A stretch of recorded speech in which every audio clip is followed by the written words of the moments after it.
Boom, what's going on, everyone? This is Steve Larsen, and you are watching Sales Funnel Radio. Today we're going to talk about selling to the right people. I've spent the last 4 years learning from the most brilliant marketers today.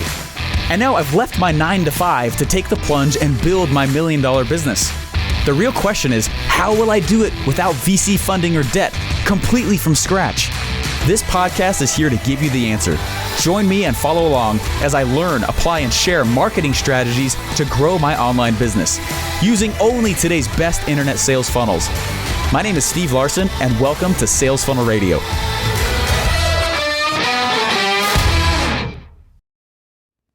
What's up, guys? Hey, I was a door-to-door salesman for a while, and you guys know that. A lot of you guys know that. And I was actually a telemarketer too. I know I was the guy calling at dinner. I'm sorry. I want to apologize on behalf of that industry. Hey, right, I was a door-to-door sales guy, and I had this theory, okay? There was this area, I was knocking doors, I was selling pest control, okay? And we were going around, and I was selling pest control, and I was good at it. And I was walking around, knock, knock, knock. What's up, pest control? Yes, no, yeah, get out of here, right? And back and forth, and I noticed when I went to areas that were a little bit, I want to say poorer, okay? But how do I say that? Okay, when I went to areas, I actually could get sales really, really, really fast. Okay, and I would get a ton of people. I mean, typically with door-to-door salesmen for the industry that I was in with pest control, if you're getting 2 to 3 sales a day, that was pretty good. Well, I could get like 6 a day. Okay, I was getting really, really good, and I was going to these areas where the houses were a bit smaller, things weren't as clean, and I was selling pest control like crazy. Okay, and I was like bam, bam, bam, bam, bam, bam, thinking that I was the man. Okay, and so I would go target these areas and these specific neighborhood types. And I would go and get inside these neighborhoods, and I would sell. And I would get a lot of sales that day. And I would collect a lot of cash, and it was great. And we'd spray the houses, and anyway, I thought everything was amazing. Well, we started, we'd kind of rotate around neighborhoods and rotate around areas and cities. We start getting to these other places where there was far more affluent neighborhoods, far more affluent houses, people with money, people definitely more rich, okay? And what was interesting about it is when I'd go and I'd knock those doors, my pitch was adjusted for someone who had a little bit less cash. Okay, maybe that's the best way to say that. And so it wasn't the best pitch for somebody who had cash. And so I was getting a lot of rejection, and I'd get lots of rejection. I was like, what is going on? You know what? I'm just gonna go back to those old neighborhoods and go back to those places where where the neighborhoods, frankly, that people don't have as much money, and because I know I can sell them. And I'd go and I'd sell them. Well, the issue was at the end of the summer, I think at least half of my accounts failed. Okay, I mean a lot of them, and I had never. This is like the biggest lesson I could ever learn. One of them from that experience. And while all the other buddies that I had who spent time learning how to pitch rich people, they made a lot of cash and they had very, very little cancellations on their accounts, right? And so by the time the summer was over, they were getting paid out on these accounts, and frankly, the contract value was much higher as well. So not only were people not leaving, they were also getting more money in their pockets, and I was like, crap, how can I just not ever do that again? Like, how can I learn to sell rich people, right? How can I learn to sell people who are more apt to not only get the actual product, but also keep it, right, and have success with it, okay?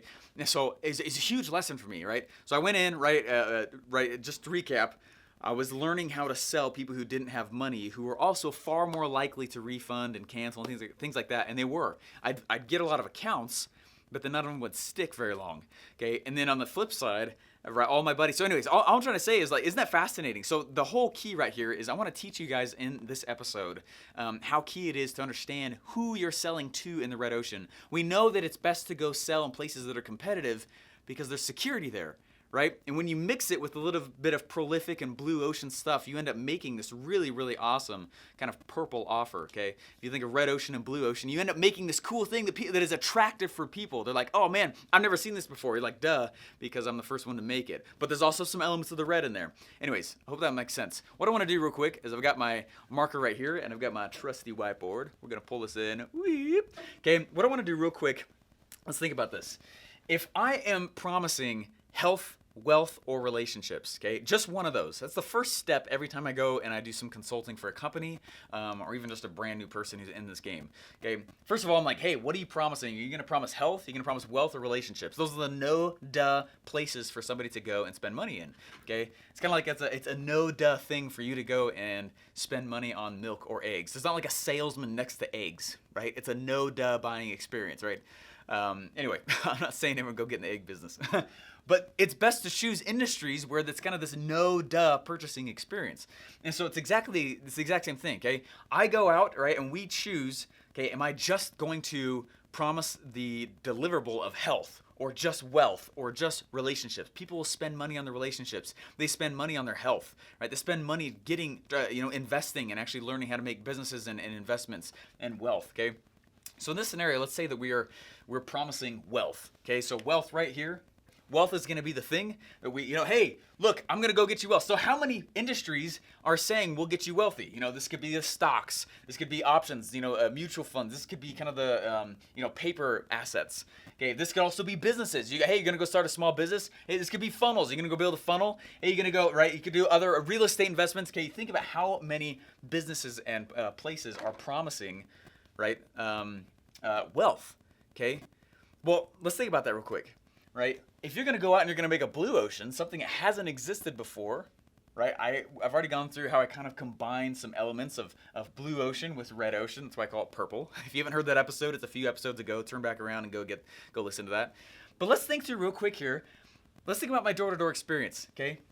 If this is the red ocean, red ocean, what I wanted to talk about is the 3 personas inside of the red ocean, okay? And why it was so bad for me and why I made such a big mistake as a door-to-door sales guy, right? In every single red ocean, every single industry that's out there, right? Not all buyers are the same, right? And that probably goes without saying, okay? But not all buyers are the same, right? While I could get a lot of purchasers over here, just like I was doing, a lot of them might refund, right? Or a lot of them might no longer qualify in the future, right? But then I could turn back around and only go for really, really, really, really expensive contracts or really, really expensive business models.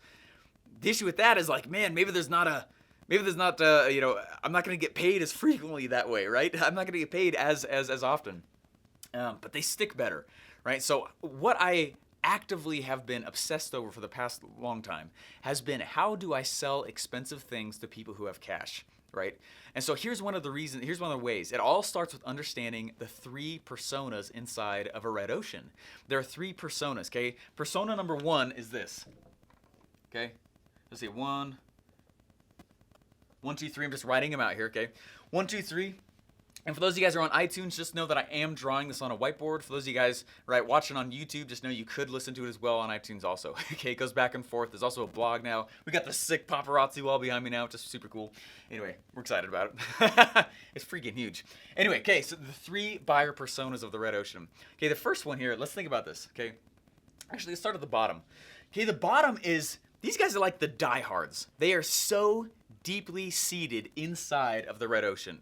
Okay, they're the people who are these. Yeah. Anyways, I'm just gonna call them the diehards.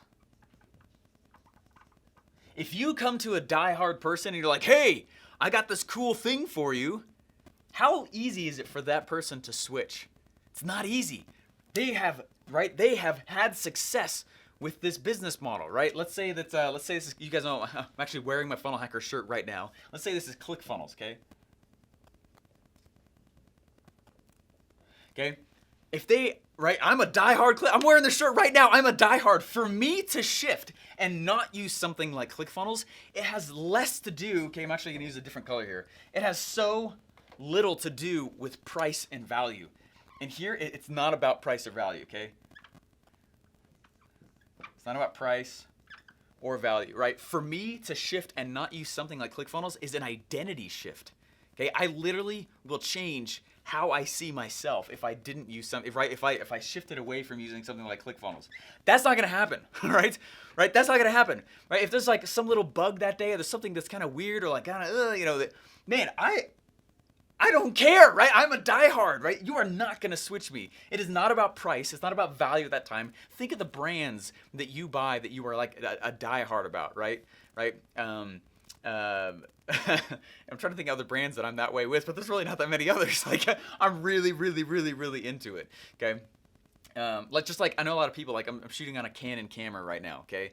Right, so there's like diehard Canon lovers, or this diehard Nikon lovers, okay? And it's not about price or money, or it's not price or value at that point, right? It is about an identity. They take on an identity. This is a huge thing to understand, okay? Let's keep going here, and I'll share with you why. Okay, the number twos, the second kind, okay, remember we're working up here. The second kind, so that was number 3. Number 2 here is a kind where they've actually been having some success with the red ocean, okay, with this vehicle, okay? So we'll go here and we'll say, ClickFunnels isn't necessarily red ocean, but funnels in general, right? So we'll say funnels, okay, ClickFunnels. Anyway, okay, so, right, so number 2 here, these guys have, I call them the break-evens, okay? They're the break-evens. They have had, okay, these are the break-evens. These are the people that have had some level of success, okay? And shifting out of the red ocean is about kind of just pain of disconnect, meaning that they haven't actually had huge successes with this main vehicle. They haven't had huge successes with the main product or whatever, but they have had some success, okay? They've had some success. Some success, okay? Actually, that's on the whiteboard there. There we go. Right, they've had some success with it, right? And enough to justify the thing that they're buying, okay? For example, let's say that you're in a weight loss company, okay? And let's say that you're selling some kind of supplement, okay? Right, the people who are the diehards, those are going to be the people who lost like 50 pounds using your supplement. They're like, I will never not have that my entire life. I will rather, give up my car. You know what I mean? They're really into it. They have such a strong testimonial, right? Those are the number 3s, the diehards. The number 2s, they've had some success. They've felt the momentum. They've felt themselves progressing. Maybe they've lost a little bit of weight. Maybe they've gained a little bit of muscle or whatever it is that they're trying to get towards. Does that make sense? Whatever it is that they are actually that they are seeking. So that'd be like health, right? That'd be me promising health, right? If it's relationships, let's say that's a diehard. Let's say, for example, it's some kind of a program. Let's say they're going to Tony Robbins kinds of events. Somebody who's like was considering, like suicide or something like divorce, and then Tony inside of his sessions comes and flips him around. Those are the diehards, right? They're never not going to love Tony Robbins. They're never not going to buy his next program coming out. They're never not going to just love him. And for them to get out of it is an identity shift. It is not likely, okay? But for the person who went maybe to a Tony Robbins event and they're buying some of the things and they felt better, they felt different about themselves, it did help them see better. It's not like they had this massive transformation like the numbers 3 go through, right? But instead they do have a little bit of a, oh my gosh, like this is super, super cool, okay, I see this is awesome, right? They're probably gonna keep purchasing it and they're gonna have a hard time listening to somebody else when they're trying to get relationship advice. Okay, they've had enough success, right? They're not necessarily diehards, but they've had enough success. And frankly, they use, let's say something like Tony Robbins, or they use something like ClickFunnels, right? They don't necessarily love it, die hard, but they don't really hate it either. They just don't know what other options are even available, right? Okay, let's get here to the number 1s. Here's the number 1s. The number 1s, these are the guys that are here. They're using this main product. Let's say again the weight loss thing. They're using that supplement. They don't like it, but they know they need it.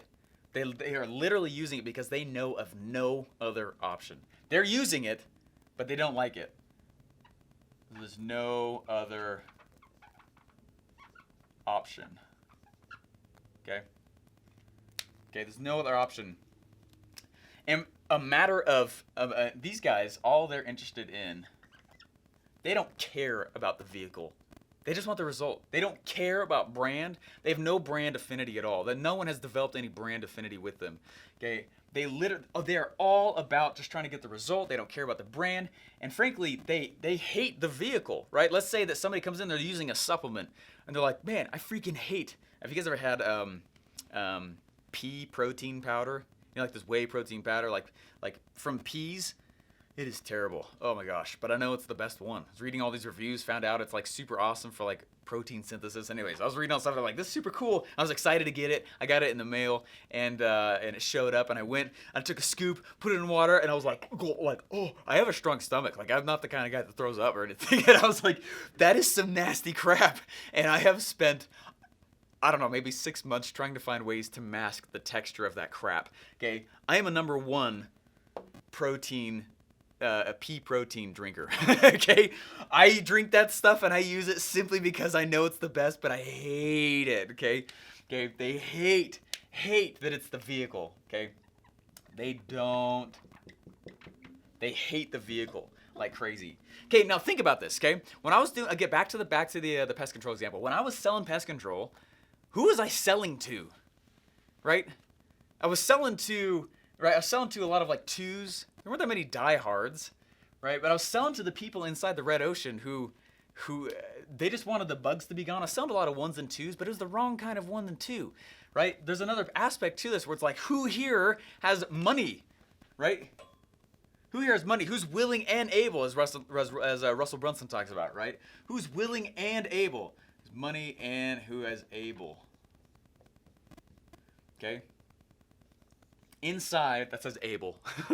Inside of the red ocean. So you have 3 different personas, and then you have 3 different resources. Okay, each one of them has resources. Okay, well, man, I hate this option, but I don't have the money for any other kind of option.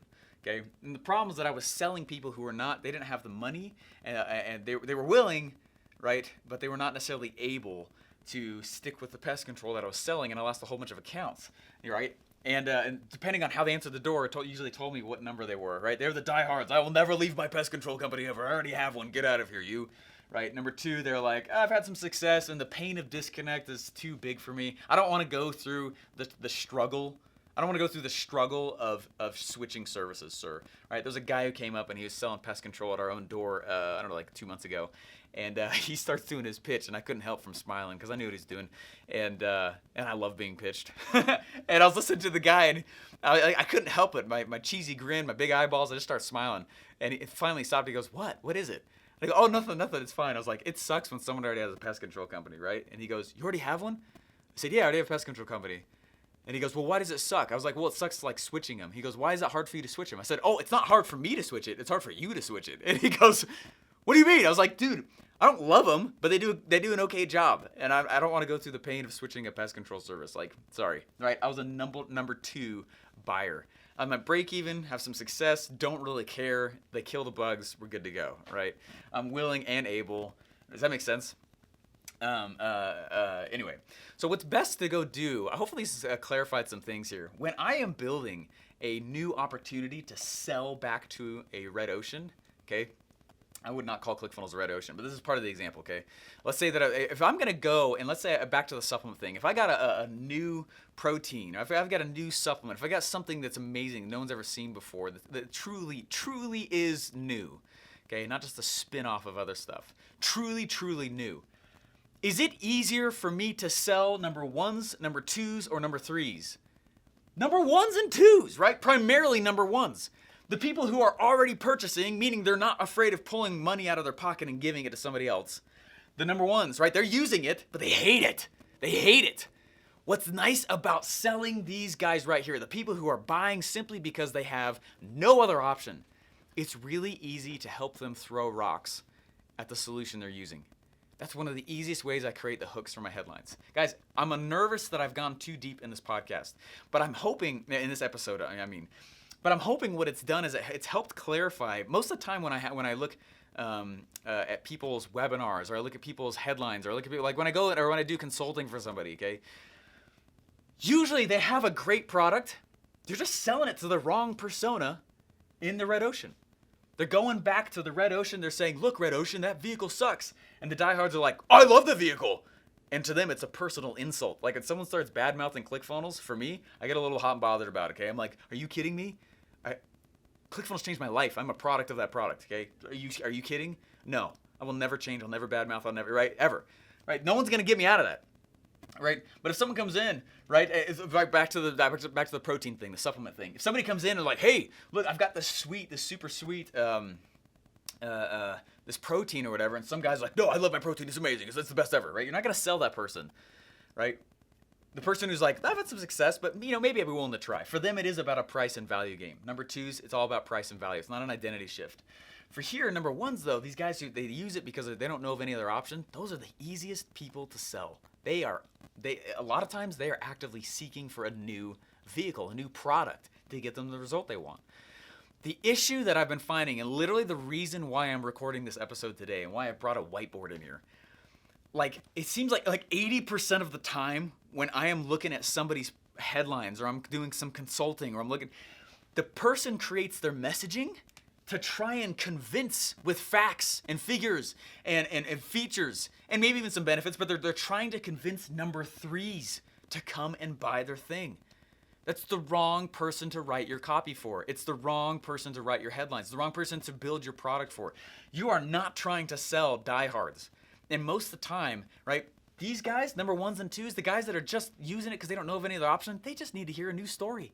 They need to come in and hear a new sales message. And they need to come in, right, and oh man, that was the thing I didn't figure out, right, when I was doing pest control until it was too late. I was like, crap, but it's a strong, powerful lesson. And so when I started building my first info product, right, I started doing the same thing again. I spent 8 months building it. And I built this info product and I tossed it out there and I was selling it to the diehards, the people who were like, don't you dare make fun of my products, the things that I use, right? It is an identity thing for them. I was offending them by merely suggesting it. But once I learned to change my messaging to hit the people who hate the vehicle, hate the products that they're using, man, all they needed was an excuse.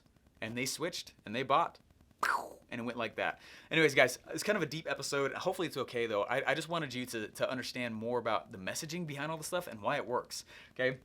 While in each of these categories, there are people who are both willing and able to purchase, you're looking at experience, right? You're looking at experience. You're looking at to see who is actually having experience and who is buying it simply because they're trying to find a solution, but they don't feel like they've had it yet. Those are the easiest people to sell. Start making your messaging for those. Throw rocks with them at those old products. For example, right?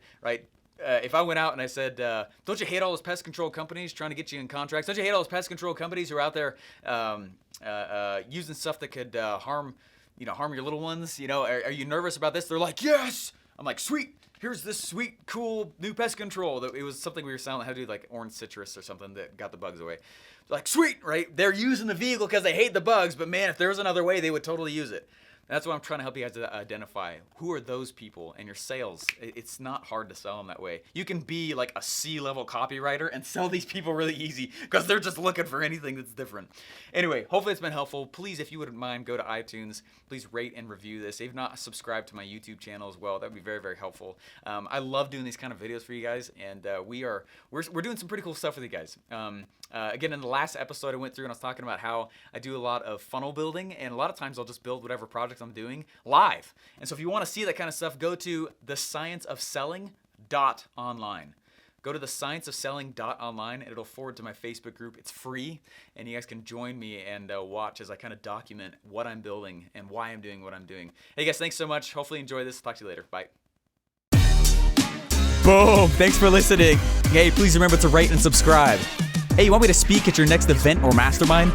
Let me know what I can share that would be most valuable by going to stevejlarsen.com and book my time now.